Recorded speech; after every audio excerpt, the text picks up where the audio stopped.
Corto 26010, block 3, hot, bogey. Ready, fights on.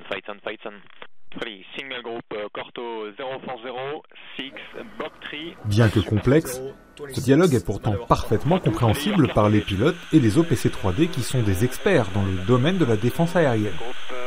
L'OPC 3D est présent dans la mission RR, aux côtés des pilotes dans la mission, d'une part à la radio, il est sur la fréquence de contrôle, il part directement au pilote, et d'autre part sur le réseau de liaison données tactiques dit L16, à travers des ordres numériques qu'il peut envoyer aux avions qu'il contrôle.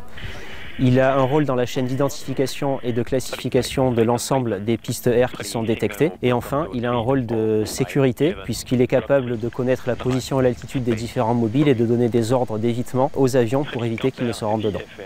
À terre, depuis la base aéronautique navale de Landivisiau, il participe quotidiennement à l'entraînement des pilotes au combat aérien et les contrôle depuis la salle d'approche de la tour de contrôle. Ready, single group, Corto 3090, block 2, drag, spades, bogey. Mon travail en tant qu'OPC 3D, c'est à terre de participer à l'entraînement au combat RR des flottilles de chasse et en mer, un travail qui a plutôt 3 facettes. Conseiller auprès du commandant en tant qu'expert de la lutte antiaérienne, d'être un acteur fondamental de la chaîne C2, commandant de contrôle dans le cadre d'une flotte, et d'exécuter le contrôle de cap, combat air patrol des chasseurs pendant les missions de combat. En mer, cette expertise prend tout son sens.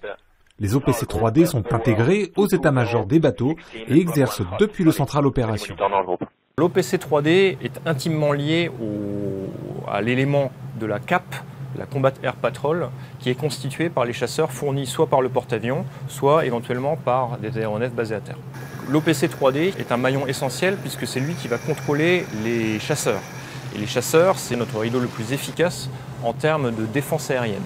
C'est un pilier sur lequel on va s'appuyer pour conseiller l'état-major, préparer l'organisation de la lutte, mais également entraîner les équipes du central opération afin d'atteindre le niveau requis pour être le plus efficace en défense aérienne.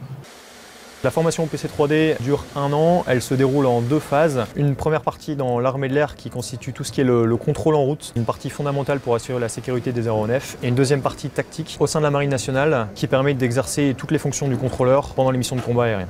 Mon expérience la plus marquante en tant qu'OPC 3D, ça a été lors de ma première interception opérationnelle d'un chasseur classifié suspect lors d'une défense de groupe aéronaval avec un des chasseurs de la coalition. Un chasseur donc suspect qui s'apprêtait à survoler la force, donc nous l'avons intercepté et c'est moi donc qui ai dirigé l'interception de ce chasseur.